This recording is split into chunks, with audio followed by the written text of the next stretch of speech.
Well, if you think it's hard balancing your checkbook, try doing the accounting and auditing for the state of Florida. That is just one of the many jobs Jeff Atwater does as the Florida's chief financial officer, and he joins us this morning to talk about things going on. Not only are you the chief bean counter, I have heard this morning, you're the state's chief fire marshal? I am, Russell. I am, and we're having here in Tampa Bay this week the national gathering of all state fire marshals. So that's why we're here this morning here with you in beautiful Tampa.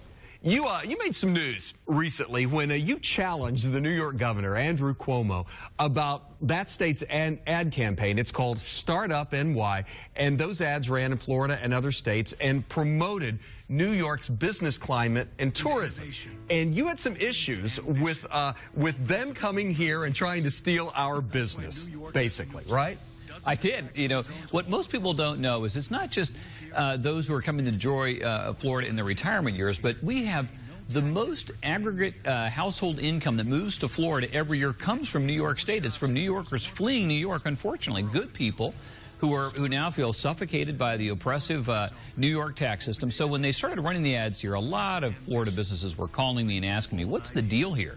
Well, the deal was that New York ranks 49th out of the 50 states of the country in being a climate that's conducive to starting a small business or growing a small business. So I just asked the governor, hey, if you're going to come down here and try to give away what appears to be some free money for a brief period of time in a brief geography, you have to be in the right industry and put it in the right neighborhood.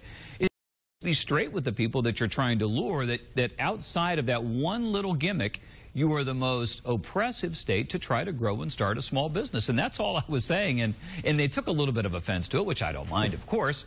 But they've seemed to not want to have the conversation any further because the fact is they rank 50th in tax policy and Florida ranks top 5. And I don't think anybody wants to go to a place that's going to take more of your money and make it more difficult for you to run your little business. And as I read about this morning, Mr. Atwater, I guess one of the things that surprised me, maybe I just didn't realize it, the competition that is out there among states, among cities, to get business to come to them.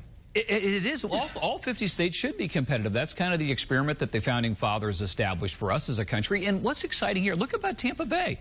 Tampa Bay is innovative, creative, and has created such a safe and extraordinary environment that's attractive. So both its tax climate, its enthusiasm for bringing entrepreneurs here, its enthusiasm for innovation in the arts. You all deserve a tremendous amount of credit. The leadership deserves credit. It's now representing 15% of the entire state's economy. And now housing sales are up 8% year over year.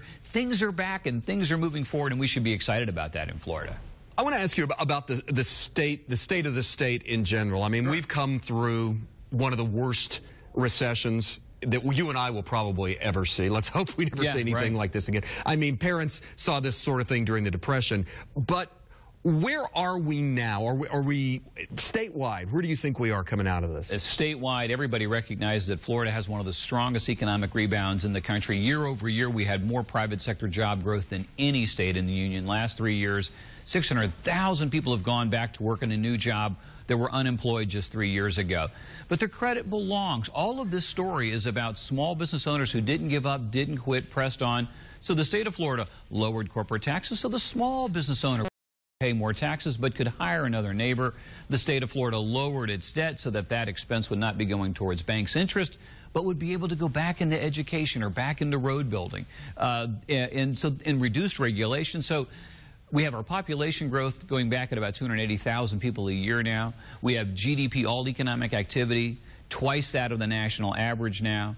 We have private sector job growth, #1 in the country now. So it's really a good recovery underway. And I know that a lot of folks out there today across Florida are still nervous, but I can tell you they wouldn't want to trade places with anybody in any other state. But one of those industries out there that I still understand is having some trouble rebounding, and I know we have housing starts, and I know it's better than it was, but you know, we still got a big foreclosure problem, and a lot of folks are still underwater with their mortgages. It is true, and also all of this, the confidence, all that wealth, as you mentioned in this recession that the entire world went through, and of course it hit Florida particularly hard. all that wealth that was lost when property values fell, and that confidence of feeling that, can I possibly get out from under this? Those property values are coming back up now. But those individuals in other states who normally were coming here and helping that recovery of absorbing some of that housing stock, of buying the home, they're still trapped in states that are struggling more desperately and far more desperately than Florida's situation. And so as those states begin to recover, we should see some more of that aggressive activity. But it is true, this is a nice recovery, but it's not fully shared across all industries.